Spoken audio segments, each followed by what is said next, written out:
Ikhwani rahimani wa rahimakumullah. Kita bersyukur kepada Allah Subhanahu wa taala telah memberikan kita begitu banyak nikmat sehingga Allah Subhanahu wa taala memudahkan kita kembali bersua dalam rangka saling mengingatkan di atas kebenaran dan saling mengingatkan di atas kesabaran, agar kita keluar dari posisi yang merugi sebagaimana disebutkan oleh Allah Subhanahu wa taala dalam Al-Qur'an. Wal 'asri innal insana lafi khusrin illa alladziina aamanu wa 'amilus shalihati wa tawassaw bil haqq wa tawassaw bis sabr.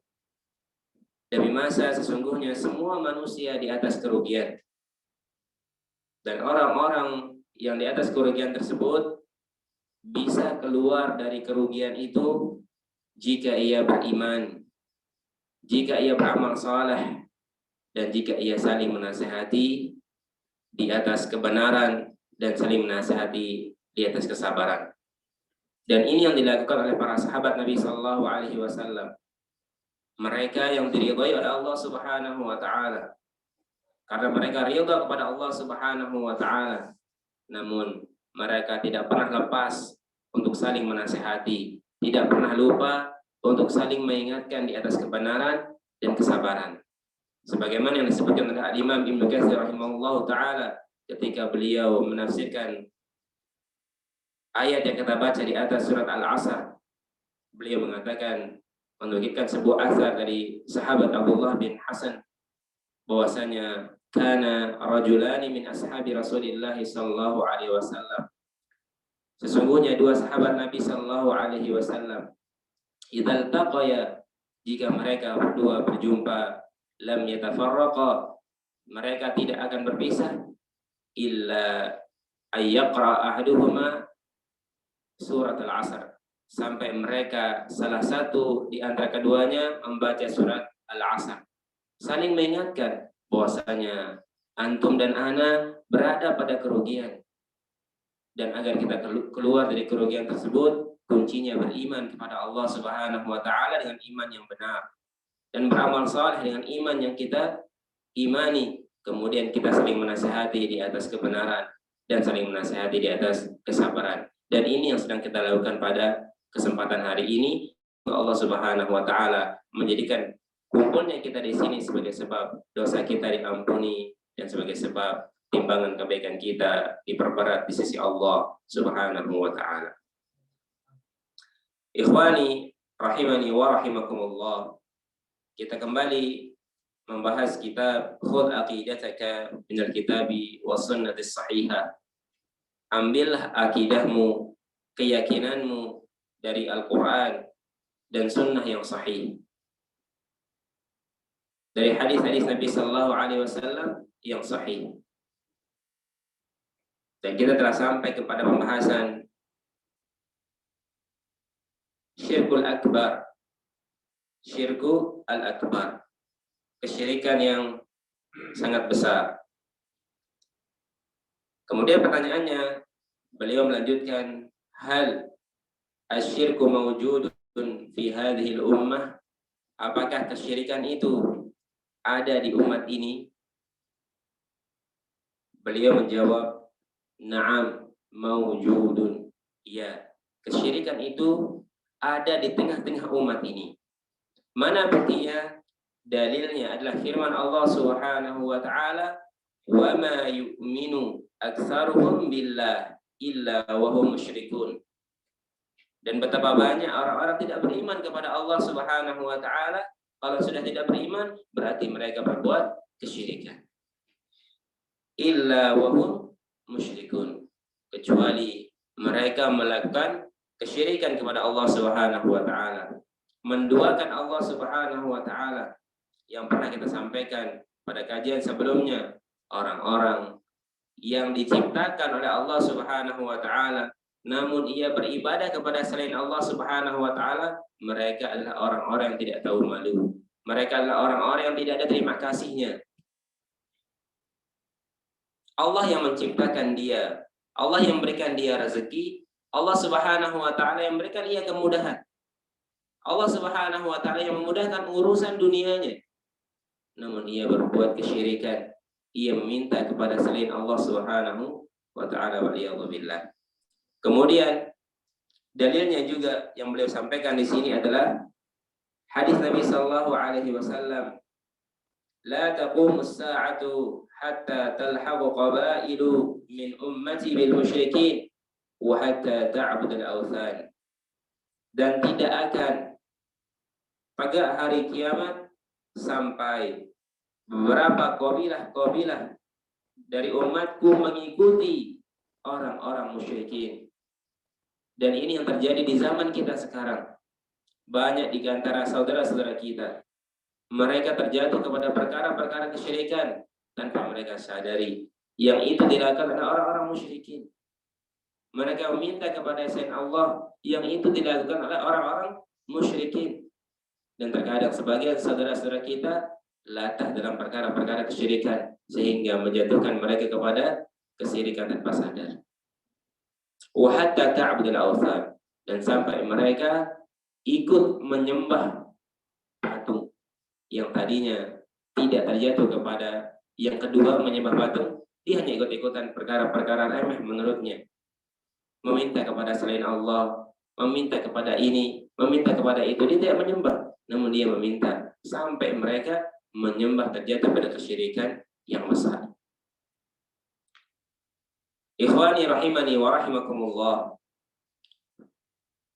Latar belakang dari pertanyaan yang disampaikan oleh pengarang buku ini yaitu bagaimana pemahaman sebagian orang bahwasanya kesyirikan sudah tidak ada di tengah-tengah umat ini karena mereka telah muslim, karena mereka telah Islam. Maksudnya apa? Dalam arti setiap umat yang telah masuk Islam sudah tidak lagi berbuat kesyirikan. Nah, ini sebagian pemikiran orang-orang yang tidak benar, yang sangat fatal. Sehingga perbuatan apapun itu bentuknya yang mereka lakukan, contohnya seperti berdoa kepada selain Allah, meminta kepada kekuburan, atau memberikan sesajen kepada suatu tempat, atau bahkan yang sering terjadi, menyembelih seekor ayam berwarna hitam untuk peletakan batu pertama. Sebagian kelompok ini mengatakan yang sangat rusak, mereka mengatakan ini tidak bisa dikatakan perbuatan kesyirikan. Tentu pemahaman ini sangat fatal dan sangat salah. Dan ini pemahaman orang-orang yang tidak benar, yang tidak meyakini adanya kesyirikan, karena semua umat yang sudah masuk Islam sudah bebas, terlepas dari kesyirikan. Dan para ulama mengatakan umat itu dibagi menjadi dua. Yang pertama adalah ummatul da'wah, yang kedua ummatul ijabah. Apa itu ummatul da'wah? Ummatul da'wah semua manusia tanpa terkecuali. Adapun ummatul ijabah yaitu orang-orang muslim yang telah masuk Islam. Nah, orang yang berpendapat bahwa sudah tidak ada kesyirikan, walaupun ia terjatuh, mereka masuk ke dalam ummatul ijabah, kata mereka. Sekali lagi, ini pendapat yang tidak benar. Karena sudah jelas terbantahkan yang firman Allah Subhanahu wa taala. Walaupun para ulama pun membantah mereka, dan mereka membawakan dalil bahwasanya sudah tidak ada kesyirikan lagi. Dalil mereka adalah hadis riwayat sahih Muslim bahwasanya Nabi sallallahu alaihi wasallam pernah bersabda, "Inna syaitana qad ayasa an ya'budahu al-musallun fi jaziratil Arab." Sesungguhnya setan-setan telah berputus asa. Setan-setan itu berputus asa. An ya'budahul musallun, berputus asa berharap disembah oleh orang-orang yang telah musallun. Para ulama mengatakan musallun maksudnya di sini itu Islam, yang sudah masuk Islam. Fi jaziratil Arab, di jazirah Arab. Nah, orang-orang yang berpendapat bahwasanya sudah tidak ada kesyirikan lagi berdalil dengan dalil ini, hadis yang sahih ini. Namun sekali lagi pendalilan mereka tidak benar. Tidak benar. Kenapa? Hadis di sini, hadis yang kita bacakan tadi itu bersifat khobar atau informasi saja. Bahwasanya setan itu berputus asa untuk disembah oleh musallun, orang-orang muslim. Sekedar informasi saja datang dari Nabi sallallahu alaihi wasallam dan hadis sahih. Yang kedua, keputusasaan syaitan berharap disembah manusia itu tidak maksum. Tidak maksum. Kemudian yang terakhir, bahwasanya tanda hari kiamat umat Nabi sallallahu alaihi wasallam akan kembali melakukan kesyirikan dan itu terjadi. Maka kita sebagai seorang muslim harus betul-betul memperhatikan kalimat-kalimat yang akan kita lontarkan, kalimat-kalimat yang akan kita share ke orang lain, kalimat-kalimat yang akan kita tulis. Karena apa yang kita sampaikan pada pertemuan-pertemuan yang lalu, banyak orang-orang yang jatuh kepada kesyirikan tanpa sadar. Mereka meminta kepada langit untuk menurunkan hujan. Mereka minta kepada langit untuk menjadikan dia seperti ini dan seperti itu. Itu adalah ucapan-ucapan kesyirikan. Karena meminta itu hanya kepada Allah Subhanahu wa taala. Tidak boleh kita memalingkan ibadah apapun itu bentuknya kecuali kepada Allah Subhanahu wa taala. Dan meminta termasuk adalah ibadah sebagaimana disebutkan oleh Nabi sallallahu alaihi wasallam. Ad-du'a huwal ibadah. Akan kita sampaikan nanti. Kemudian kapan terjadinya kesyirikan pertama kali? Para ulama menyebutkan bahwasanya kesyirikan yang pertama kali yang terjadi di permukaan bumi ini adalah di zamannya Nabi Nuh alaihi salatu wasalam. Walaupun para ulama apa yang Anda baca khilaf kapan terjadinya kesyirikan pertama kali. Saya baca sampai 4 pendapat. Namun pendapat yang insya Allah kuat bahwasanya kesyirikan yang pertama kali terjadi di zaman ini, di permukaan bumi ini adalah di zamannya Nabi Nuh alaihi salatu wasallam. Sebagaimana yang disebutkan oleh Allah Subhanahu wa taala dalam Al-Qur'an dalam surat Nuh ayat yang ke-23. Allah Subhanahu wa taala berfirman, "Wa qalu la tadharunna alihatakum wa la tadharunna wadda wa la suwa'a wa la yaghutha wa nasra wa qad adallu katsira wa la tazidu zalimina illa dhalala." Perhatikan. Mereka di sini saling mewasiatkan untuk bersabar. Mereka mengatakan dan mereka berkata, wa qalu la tadharunna alihatakum. Sabarlah kalian, jangan tinggalkan sesembahan kalian. Mereka saling mewasiatkan dan sabar di atas kesyirikan. Untuk bersabar menyembah selain Allah Subhanahu wa taala. Wala tadharunna, dan janganlah kalian meninggalkan sesembahan kalian wadda. Kedua, wala suwa'a. Suwa'a. Ketiga, wala yaghutha. Tidak juga yaghuz. Yang keempat, wala nasra. Ada 4 yang disebutkan dalam ayat ini. Jangan kalian tinggalkan sesembahan kalian. Al-Imam Ibnu Katsir rahimahullah ta'ala ketika menafsirkan ayat ini, beliau mengatakan, wa hadhihi asma'u asnamihim allati kanu ya'budunaha min dunillah. Ini adalah nama-nama patung-patung mereka yang dulu yang mereka sembah selain Allah Subhanahu wa taala di zamannya Nabi Nuh, kaumnya Nabi Nuh. Padahal kalau kita lihat hadis dalam riwayat Al-Imam Al-Bukhari bahwasanya 4 orang ini, yang pertama adalah Wadda, yang kedua Suwa'a, yang ketiga Yaghuz, kemudian Ya'uq wa Nasra, mereka adalah orang-orang saleh yang dulu berkumpul bersama kaumnya Nabi Nuh, belajar bersama. Karena sebelum Nabi Nuh semuanya muslim, tidak ada kesyirikan. Ketika meninggalnya orang-orang saleh ini, kaumnya Nabi Nuh ingin mengingat kebaikan-kebaikan mereka. Sehingga disebutkan oleh Nabi SAW, ketika orang-orang kaumnya Nabi Nuh ingin mengingat kebaikan-kebaikan guru-guru mereka, datanglah syaitan memberikan wahyu kepada mereka. Kita baca hadisnya, dan ini disebutkan oleh Imam Al-Bukhari, bahwasanya asma'u rijalin salihin min qaumi Nuh, yang disebutkan dalam ayat surat Nuh ayat 23, itu nama-nama orang adalah mereka adalah orang-orang saleh di kaumnya Nabi Nuh alaihissalatu wassalam. Falamma halaku, ketika mereka diwafatkan oleh Allah Subhanahu wa taala, orang-orang saleh tersebut, auhas syaitan, datang syaitan kepada mereka, kepada pengikut-pengikut orang-orang saleh ini, ila qaumihim, kepada kaumnya Nabi Nuh, kepada kaumnya orang-orang saleh tersebut, anin sabbu ila majalisihim, untuk apa? Membangun patung-patung di mana dulu mereka belajar. Disuruh oleh syaitan, diberikan wahyu, kalau kamu rindu kepada mereka, dirikanlah patung di mana kalian dulu pernah bermajlis di situ.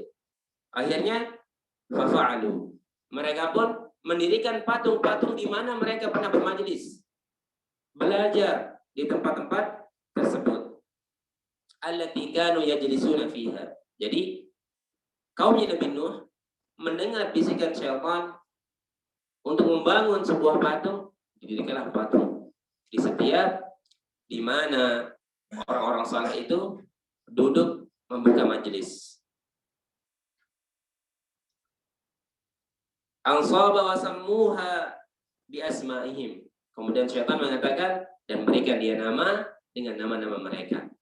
Maka ayat ini yaitu Wadda, Suwa'a, Yaghuz, Ya'uq wa Nasra, mereka adalah orang-orang saleh. Jadi dibuatlah patung oleh kaumnya Nabi Nuh di mana mereka belajar dengan diberikan nama, dan mereka tidak menyembah. Nabi SAW mengatakan falam yu'bad, dan patung-patung yang didirikan tersebut tidak disembah oleh mereka, tidak disembah oleh mereka. Dan disebutkan juga nanti oleh Imam Ibnu Katsir, mereka mendirikan itu karena mereka rindu kepada guru-guru mereka. Mereka ingin bertemu kembali, ingin mendengar nasihat dari mereka, guru mereka. Siapa yang tidak rindu dengan guru-guru mereka? Sama seperti kita. Kita tidak pernah bertemu dengan Nabi SAW, namun kita rindu. Begitu juga dengan kaumnya Nabi Nuh.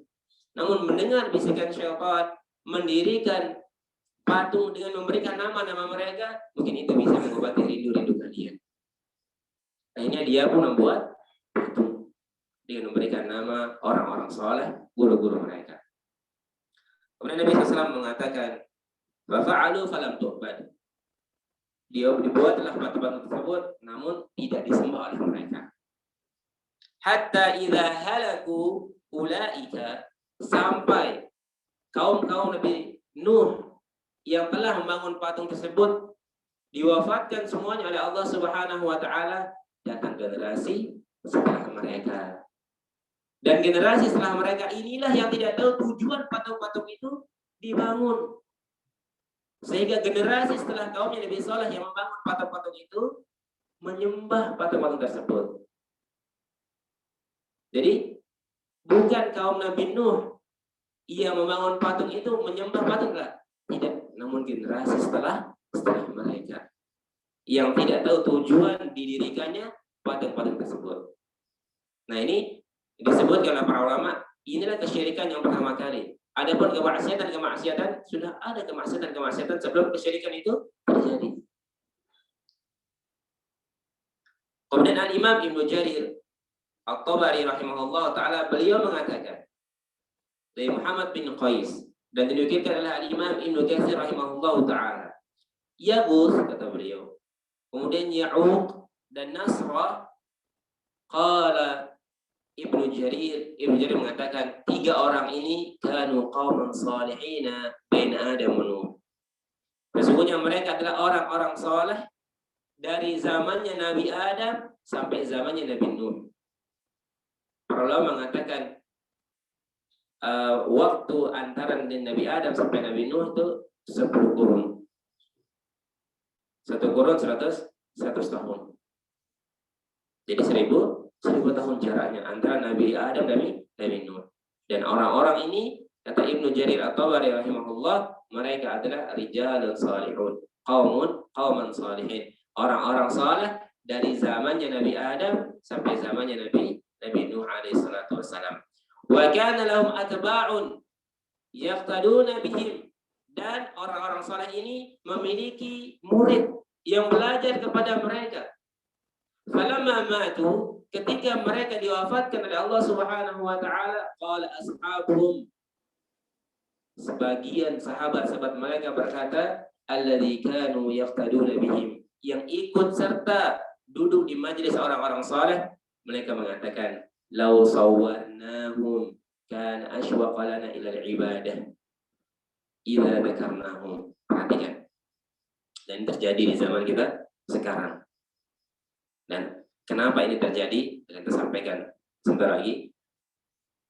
Syekh mengatakan di sini, Imam Ibnu Jarir mengatakan, menukilkan ucapan orang-orang di zamannya atau di zamannya Nabi Nuh, kaumnya Nabi Nuh.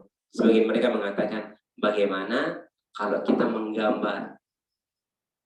Kita gambar, kemudian kita gantung atau kita taruh di mana? Kemudian kata beliau, kata mereka, mungkin ini bisa mengobati kerinduan kita kepada mereka. Jadi ketika kita melihat mereka, kita semakin semangat beribadah. Nah, ini tujuan mereka, bukan untuk disembah. Patung-patung tersebut bukan untuk disembah, atau gambar-gambar tersebut bukan untuk disembah. Namun ketika melihat patung atau gambar tersebut, menjadikan dia semangat untuk ibadah, mengingat nasihat dan wajangan dari orang-orang saleh tersebut. Kemudian Al-Imam mengatakan, wasawwaruhum, akhirnya mereka pun menggambar. Sebagian mengatakan dibuatkan patung, sebagian mengatakan digambar orang-orang saleh tersebut. Falamma matu, dan ketika orang-orang telah menggambar, digantung namun tidak disembah, telah wafat, tidak disembah, patung tidak disembah atau gambar-gambar itu tidak disembah. Nah, setelah mereka diwafatkan oleh Allah Subhanahu wa taala, jaa akharuna dabba ilaihim iblis. Datang generasi setelah mereka yang tidak tahu tujuan kenapa digambar orang-orang saleh tersebut, kenapa didirikan patung-patung tersebut, yang tidak tahu tujuan orang-orang tersebut. Generasi yang kedua, yang berikutnya, terbawa dengan hasutan iblis. Diberikan bisikan-bisikan indah untuk disembah. Innama kanu ya'budunahum, kata iblis. Wahai generasi yang kedua, sesungguhnya dulu ini foto-foto ini, gambar-gambar ini, patung-patung ini, dulu mereka disembah. Generasi kedua tidak tahu tujuan didirikannya atau dibuatnya patung tersebut atau digambar, tidak tahu tujuannya. Sehingga iblis mengatakan, dulu ini orang-orang saleh disembah oleh generasi pertama. Kemudian wabihim yusqawna al-matar fa'abaduhum. Kemudian iblis bukan hanya mengatakan itu, iblis mengatakan, dan dia meminta orang-orang terdahulu meminta kepada foto-foto ini untuk menurunkan hujan. Akhirnya generasi yang kedua terjatuh kepada kesyirikan. Mereka menyembah patung-patung dan gambar-gambar tersebut. Subhanallah. Ini terjadi di zaman kita sekarang. Kenapa kesyirikan ini terjadi? Poin pentingnya adalah disebabkan karena gulu terhadap orang-orang soleh, terlalu berlebihan kepada orang-orang soleh.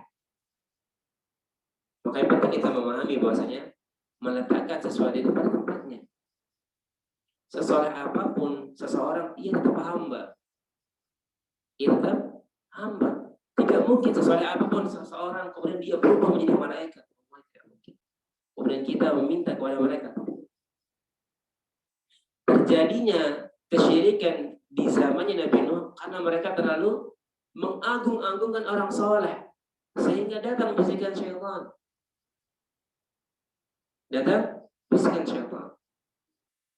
Dan ini di sini poinnya yang menjadikan kesyirikan itu terjadi karena mereka terlalu berlebih-lebihan terhadap orang soleh. Posisikan orang soleh itu seperti hamba Allah Subhanahu wa taala, sama seperti kita. dengan menjaga adab-adab, menghormati, menghargai mereka, dan jangan sampai melewati batas, bahkan ada menyamakan kedudukannya sama seperti Nabi. Dan ini kita temukan di zaman kita sekarang. Mereka datang meminta kepada mereka. Jadi yang menjadi sebab terbesar terjadinya kesyirikan itu adalah ulu. Terlalu berlebih-lebihan. Bahkan di segala sesuatu pun tidak boleh berlebih-lebihan. Makan saja tidak boleh berlebih-lebihan. Apalagi sampai mengagungkan manusia. Menyamaratakan kedudukan manusia dengan Rabbul Alamin. Ini tidak pantas. Seorang makhluk disamakan dengan Khalik tidak akan pernah sama. Dan itu tidak boleh. Bahkan bisa keluar dari agama Islam. Baik. Ikhwani rahimani wa rahimakumullah. Kemudian selanjutnya Syekh mengatakan di sini, pertanyaan yang kedua, ma hukmu du'a al-amwati awil ghaibin? Apa hukum meminta atau berdoa kepada orang-orang yang telah mati atau orang-orang yang telah tidak ada? Syekh mengatakan du'aul amwati awil ghaibin minasyirkil akbar. Meminta kepada orang yang sudah mati atau orang tidak ada termasuk kesyirikan besar. Yang namanya kesyirikan besar yang pernah kita sampaikan, perbedaan antara syirik besar dan syirik kecil. Syirik besar mengeluarkan seseorang dari agama Islam. Nah, ini harus kita berhati-hati. Nah, ini pentingnya kita memahami keyakinan Ahlus Sunnah wal Jamaah. Bagaimana mereka berkeyakinan sesuai dengan kitabullah dan sesuai dengan hadis Nabi sallallahu alaihi wasallam yang sahih. Beliau menjawab, du'aul amwati awil ghaibin minasyirkil akbar. Berdoa atau minta kepada orang-orang yang telah mati atau orang-orang yang tidak ada termasuk syirikan yang besar. Dalilnya firman Allah Subhanahu wa taala, "Wala tad'u min dunillahi ma la yanfa'uka wa la yadurruka. Fa in fa'alta fa innaka idzan minadh dhalimin."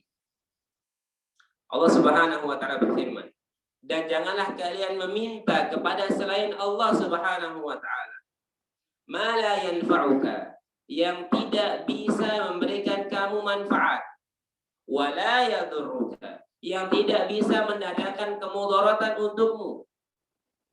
Fa in fa'alta fa innaka idzan minadh dhalimin. Kalau kalian melakukan hal itu, maka kalian termasuk orang-orang yang zalim.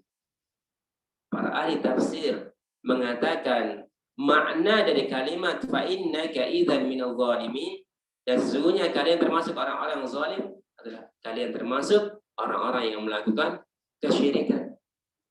Dan dalilnya begitu banyak tentang larangan untuk tidak meminta kecuali kepada Allah Subhanahu wa taala. Karena apa yang kita katakan tadi, doa itu adalah ibadah, dan ibadah itu hanya diperuntukkan kepada Allah Subhanahu wa taala. Kemudian Nabi SAW bersabda, man mata wa huwa yad'u min dunillahi niddan dakhala an-nar. Dan barang siapa yang meninggal dunia dalam kondisi yad'u min dunillah, ia meminta kepada selain Allah Subhanahu wa taala, dakhala an-nar, maka ia dimasukkan ke dalam neraka.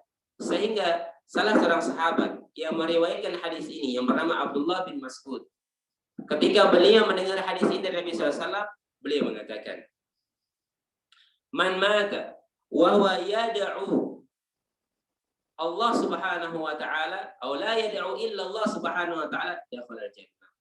Barang siapa yang meninggal dunia kemudian dia tidak meminta kecuali hanya kepada Allah Subhanahu wa taala, maka ia masuk ke dalam surga Allah Subhanahu wa taala. Ini Ikhwani rahimani wa rahimakumullah. Ini yang terjadi di zaman kita sekarang. Banyak orang-orang datang meminta kepada yang telah mati. Dan kita saksikan sendiri. Kita saksikan. Kalau secara naral saja, secara akal, apakah orang mati mampu atau bisa hidup kembali? Kemudian kita meminta kepada mereka.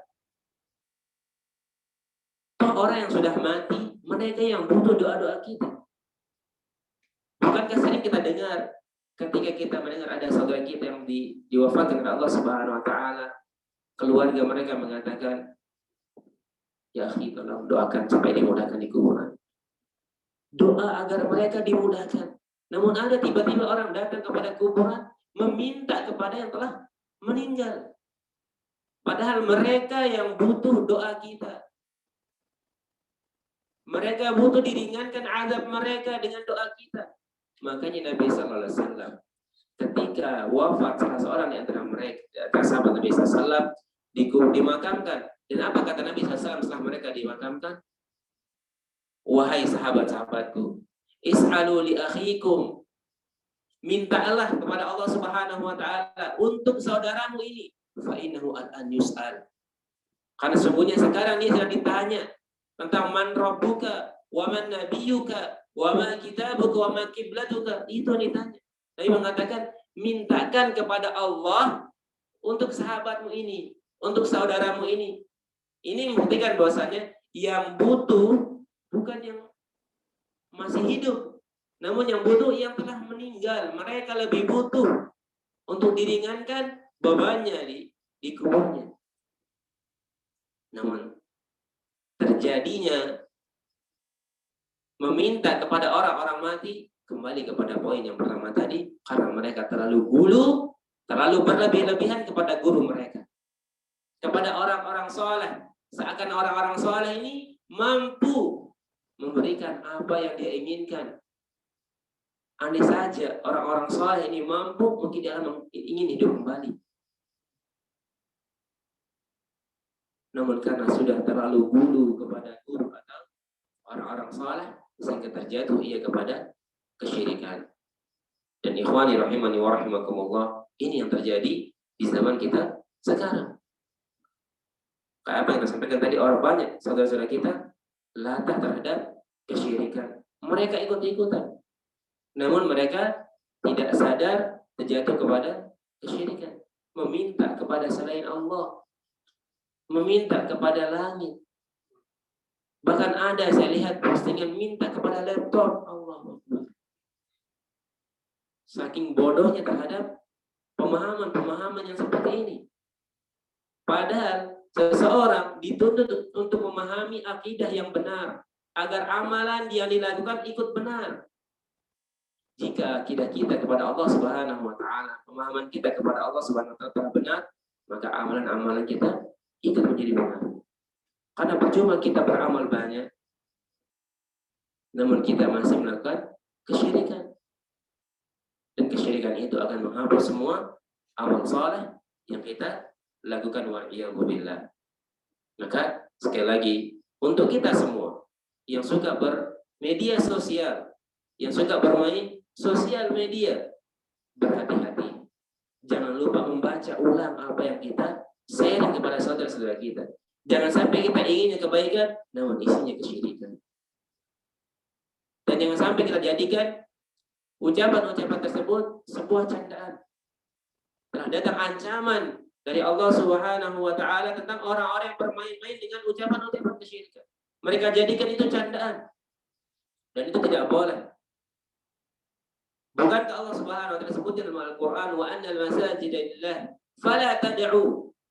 Bukankah semua masjid yang ada di permukaan bumi ini milik Allah Subhanahu wa taala? Maka janganlah kalian meminta kecuali kepada Allah Subhanahu wa taala. Tidak boleh. Sekali lagi, orang-orang yang terjatuh kepada perkara ini dikhawatirkan dia masuk pada firman Allah Subhanahu wa taala, wa laqad qalu kalimatal kufri wa kafaru ba'da islamihim. Dikhawatirkan orang-orang yang latah terhadap kesyirikan, kalimat-kalimat kesyirikan dia jadikan candaan, masuk ke dalam firman Allah ini. Sungguh kalian, kata Allah Subhanahu wa taala, telah mengucapkan kalimat kekufuran dan kalian telah kufur setelah kalian Islam. Hilang keimanannya. Kalau katakan dia telah kufur setelah dia Islam, karena dia menjadikan itu candaan. Menjadikan itu candaan. Dan para ulama mengatakan ayat ini turun kepada orang-orang munafik yang mengatakan atau mengolok-olok Nabi Sallallahu Alaihi Wasallam. Nabi yang diolok-olok Nabi Allah Subhanahu Wa Taala sifatkan, walaqad qalu kalimatal kufur. Dia telah mengucapkan kalimat kufur dan mereka kufur setelah mereka Islam. Bayangkan. Ini tentang soal Nabi. Lalu bagaimana jika seseorang memalingkan hak paten milik Allah kepada selain Allah? Makanya Allah Subhanahu wa taala sebutkan, wala ta'tadiru qad kafartum ba'da imanikum. Jangan kalian minta maaf, jangan kalian minta uzur, sungguh kalian telah kufur setelah kalian beriman. Sekali lagi, ikhwani rahimani wa rahimakumullah, berhati-hati dengan ucapan-ucapan kekufuran yang lewat di media sosial kita. Tidak semua harus kita sharing, tidak semua harus kita bagikan kepada saudara-saudara kita. Kita diberikan kemudahan oleh Allah Subhanahu wa taala untuk memilah dan memilih, dan kita sudah mampu mengetahui mana yang baik dan mana yang benar. Jangan sampai semua kita sebar. Nah, dikhawatirkan ada hal-hal yang kita tidak tahu ilmunya kita sebar. Maka di sini pentingnya kita belajar. Pentingnya kita belajar. Karena Allah Subhanahu wa taala sebutkan, la takhfu ma laysa laka bihi ilmun inna sam'a wal basara wal fuada kullu ulaika kana anhu mas'ula. Allah berpesan kepada kita, jangan kalian mengikuti apa yang kalian tidak ada ilmunya di situ. Kalau antum atau kita semua tidak memiliki ilmu di satu hal, diam, jangan lakukan. Apa yang kita lakukan sampai kita mengetahui ilmunya. Karena kata Allah Subhanahu wa taala, sesungguhnya pendengaran, penglihatan, dan hati kita nanti akan dimintai pertanggungjawabannya. Loh, kenapa kamu melakukan ini? Bukankah kamu tidak tahu ilmunya? Maka posisi yang tepat ketika kita tidak tahu ilmunya, diam. Jangan lakukan. Jangan lakukan. Ikhwani rahimani wa rahimakumullah. Jadi kesimpulannya bahwasanya tidak boleh seorang hamba muslim meminta kepada orang-orang telah meninggal dunia. Kalau para ulama menyebutkan bahwasanya doa itu dibagi menjadi dua, kata para ulama. Doa itu dibagi menjadi dua. Ada yang pertama doa'u masalah, yang kedua doa'u ibadah. Dan insya Allah ini akan kita bahas pada pertemuan yang akan datang, karena masuk kepada pembahasan hadis doa'u ibadah. Apakah doa itu adalah ibadah? Insyaallah, dan kita lanjutkan pada pertemuan yang akan datang. Wallahu taala a'lam wa a'lam. Mungkin jika ada pertanyaan atau diskusi, falyatafadhal masykuran.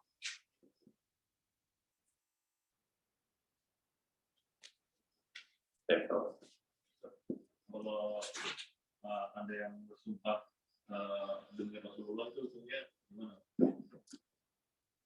Jazakumullahu khairan, barakallahu fikum. Bersumpah dengan mengatakan demi Rasulullah, maka itu termasuk kesyirikan. Karena kita tidak boleh bersumpah kecuali dengan Allah. Oh, boleh. Man halafa bi ghairillahi faqad asyraka. Nabi SAW mengatakan, barang siapa yang bersumpah man halafa bi ghairillah, dengan selain Allah. Perhatikan, selain Allah, termasuk Rasulullah. Ya. Man halafa bi ghairillahi faqad asyraka, maka dia telah terjatuh kepada kesyirikan. Nah, di sini makanya ini butuhnya ilmu. Ya, tidak semua bisa kita, walaupun Nabi SAW mulia, manusia termulia. Bayangkan, Nabi saja yang super mulia tidak boleh kita bersumpah dengannya. Ya, lalu bagaimana dengan selain Nabi? Ya, tidak semua, ya. Maka ini berhati-hati. Sekali lagi, tidak boleh kita latih, dan banyak terjadi. Kadang dijadikan candaan. Demi ini, demi itu. Itu dia terjatuh kepada kesyirikan tanpa sadar, bisa mengeluarkan dia dari agama Islam. Maka sekali lagi berhati-hati. Berhati-hati. Jadi kesimpulannya, bersumpah dengan Nabi saja tidak boleh. Lalu bagaimana dengan selain Nabi? Nabi yang mulia. Nabi yang posisinya utusan Allah Subhanahu wa taala. Maka harus berhati-hati. Harus berhati-hati. Nah, ini yang saya sampaikan, la takhfu ma laysa laka bihi ilmun. Jangan ikuti sesuatu yang kita tidak ada ilmunya di situ. Lebih baik kita diam sampai kita tahu ilmunya. Oh, ternyata ini ilmunya. Baru kita lakukan. Jangan sampai kita terjatuh kepada sesuatu yang kita tidak tahu ilmunya. Tahu-tahu itu kesyirikan. Bahkan sebagian para sahabat mengatakan terkait sumpah itu, mereka mengatakan, la ahlifu billahi kadiban ahabbu ilayya min an ahlifu bighairillahi shadiqan, kata mereka. Aku bersumpah dengan nama Allah dalam kondisi aku ini bohong, kata. Daripada aku bersumpah kepada selain Allah dalam kondisi aku jujur. Dia jujur melakukan sesuatu itu, namun dia bersumpah dengan selain Allah. Dia berbohong kepada seseorang, namun dia bersumpah dengan Allah Subhanahu wa taala. Itu jauh aku lebih cintai, kata. Karena dia tidak terjatuh kepada kesyirikan, dia terjatuh kepada dosa. Perhatikan, bedakan kesyirikan yang mengeluarkan seorang dari agama Islam dengan dosa yang ia lakukan. Karena Allah Subhanahu wa taala mengatakan, innallaha la yaghfiru ayyushraka bihi wa yaghfiru ma duna dzalika liman yasha. Makanya orang-orang yang berbuat kesyirikan itu tidak diampuni oleh Allah Subhanahu wa taala jika dia meninggal di atas kesyirikan dan tidak bertaubat dari kesyirikannya. Makanya orang-orang bersumpah dengan selain Allah, segera bertaubat. Segera bertaubat. Dulu pernah bersumpah bertaubat kepada Allah Subhanahu wa taala dari kesyirikan. Makanya Nabi sallallahu alaihi wasallam senantiasa berdoa kepada Allah agar terlindung dari kesyirikan. Ini Nabi masih khawatir terjatuh kepada kesyirikan. Lalu siapa kita? Maka kita harus lebih berhati-hati agar tidak terjatuh kepada kesyirikan. Ya, wallahu taala a'lam wa a'lam. Baik, dulu doa Nabi pernah kita sampaikan di sini. Allahumma inni a'udzubika an usyrika bika wa ana a'lamu wa astaghfiruka bima la a'lamu, kata Nabi.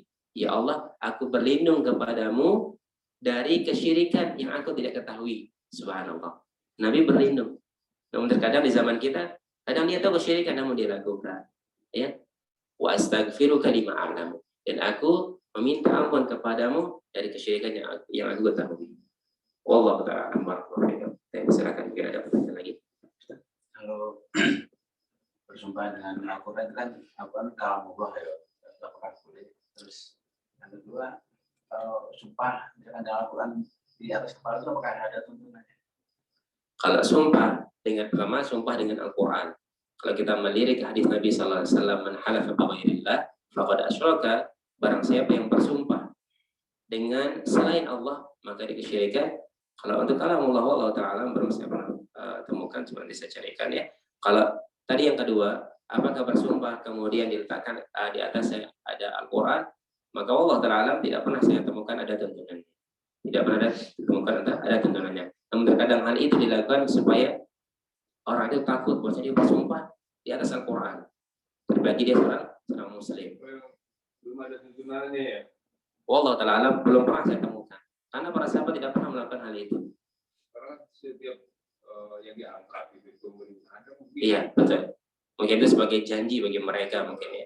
Supaya mereka, kamu ini Muslim sudah bersumpah dan di atas Al-Quran. Padahal kita bersumpah dengan Allah Subhanahu wa ta'ala. Apakah boleh kita mengatakan demi Al-Quran? Seperti itu ya? Boleh. Iya. Wallahu ta'ala alam ya. Kalau kita melihat hadis Nabi yang sahih tadi, man halafa bi ghairillah, barang siapa yang bersumpah dengan selain Allah, maka dia terjatuh pada kesyirikan. Ya. Wallahu ta'ala a'lam wa a'lam. Adapun yang kedua, ya mungkin prosedur dari kepemerintahan biasanya ya, agar orang yang diberikan amanah supaya betul-betul menjaga amanahnya. Namun walaupun itu terjadi, terkadang dia pun keluar dari amanah yang diberikan. Ya. Wallahu ta'ala a'lam wa a'lam. Coba nanti lanjut. Oke, silakan. Apakah mendatangkan perobatan alternatif itu termasuk untuk kesyirikan? Contohnya? Pengobatan alternatif yang ya, baca-bacaan tapi tidak sesuai Al-Quran Nah, kalau kali ada kalimat tidak sesuai Al-Quran, ya sudah. Ya. Karena Allah Subhanahu wa taala sebutkan, ya. Kisahnya Nabi Musa yang mengatakan, "Fa idza maritu fa huwa yashfi." Kalau aku sakit, Al-Quran yang menyembuhkan. Al-Quran yang menjadi penyebab ia sembuh. Ya. Al-Quran jadi sebab dia sembuh. Maka obat yang paling mujarab itu Al-Quran sebenarnya. Jadi selain Al-Quran tidak boleh. Selain Al-Quran, kecuali hal-hal itu dibolehkan oleh syariat Islam. Pengobatan alternatif selama tidak ada kesyirikannya, maka itu boleh. Karena saya temukan beberapa pengobatan dan itu terkenal. Dan kita mendengar juga dari sahabat kita yang kita percaya, ikut belajar bersama kita. Ternyata di situ ada kayak tadi bacaan-bacaannya yang dirangkai sendiri. Seakan-akan seperti ayat Al-Quran, namun itu bukan ayat Al-Quran. Dan ini berbahaya. Ini yang berbahaya. Padahal terkadang walaupun dia tidak baca, karena itu teorinya ada, mungkin orang bisa sembuh. Namun terkadang dibacakan segala macam. Namun seluruh Al-Quran itu obat. Seluruh Al-Quran itu obat. Dan tidak ada obat paling mujarab kecuali Al-Quran. Ya, tidak ada obat paling mujarab kecuali Al-Quran. Dan penyakit apapun itu mampu disembuhkan oleh Al-Quran. Apapun penyakit mampu disembuhkan oleh Al-Quran. Terkadang hal itu tidak berpengaruh karena keyakinan kita yang masih kurang. Itu disebutkan oleh Al-Imam Ibnu Qayyim ketika beliau membahas kitab Ad-Da'u. Ya, itu bagus kalau kita bahas kitab tersebut untuk mengobati hati. Baik, Allah Ta'ala alam. Pertanyaan dari ini warga. Selesai. Apa? Ustaz izin bertanya, bagaimana mengingatkan orang yang sudah melalaikan sholat padahal sudah diberitahu berkali-kali, bahkan orang itu memilih lebih sengaja tidak sholat? Apakah tindakan kita karena kita tahu orang itu sudah dalam dosa?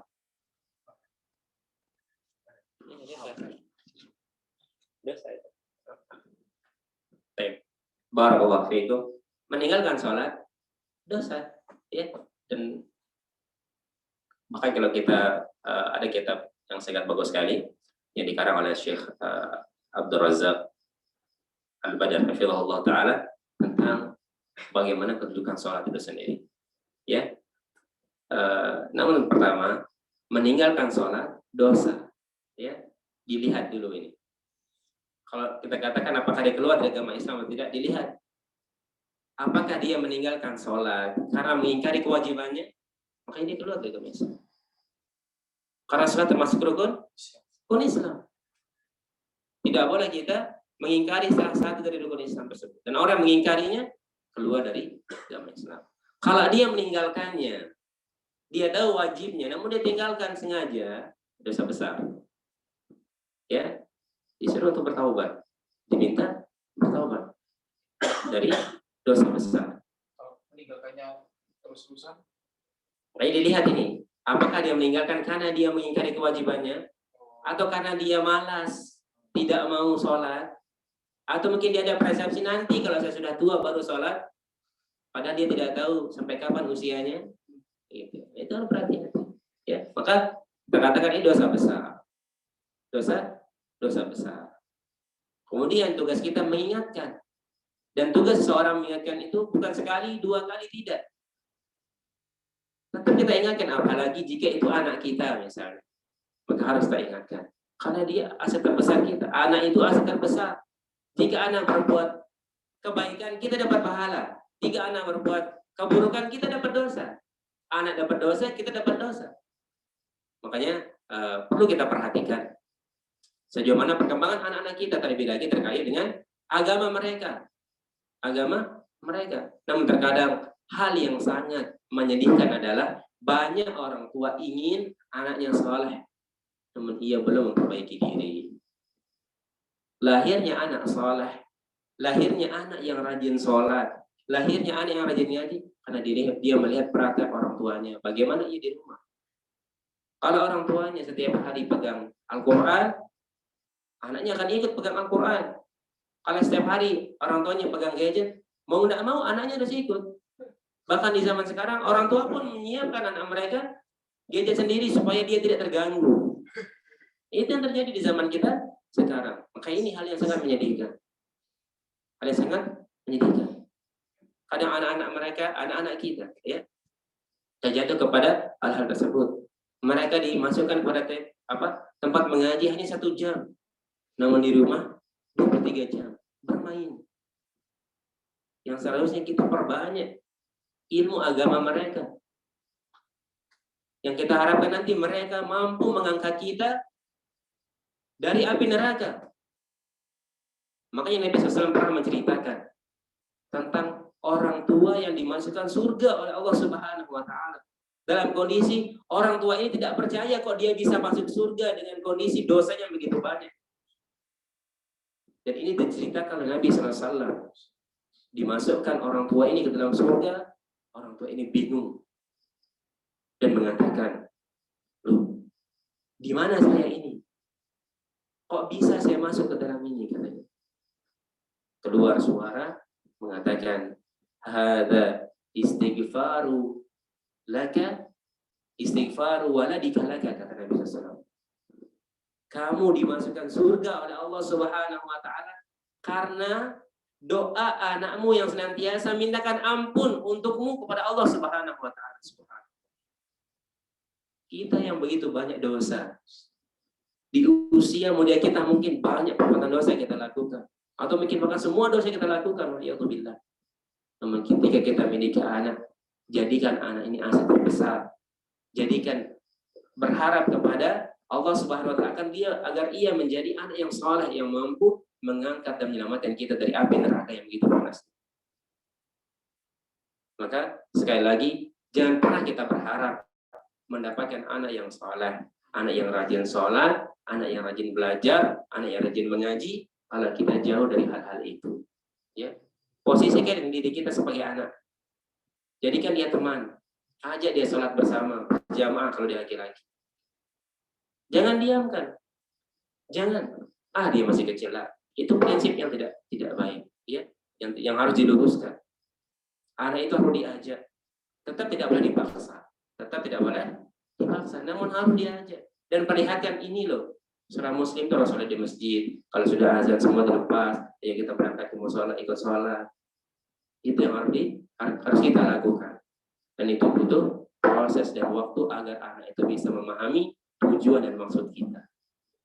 Kata ingin mereka menjadi anak yang saleh. Wallahu ta'ala a'lam wa a'lam. Ada lagi? Atau ingin cukup? Baik, kita cukupkan. Jazakumullahu khairan wa barakallahu fiikum. Insyaallah akan kita lanjutkan pembahasan kita dari kitab Ushul Aqidataka min al-Kitab was Sunnah as-Sahihah, dan kita masuk kepada pembahasan hal ad-du'a ibadah. Apakah doa itu adalah ibadah? Kita baca pada pertemuan yang akan datang.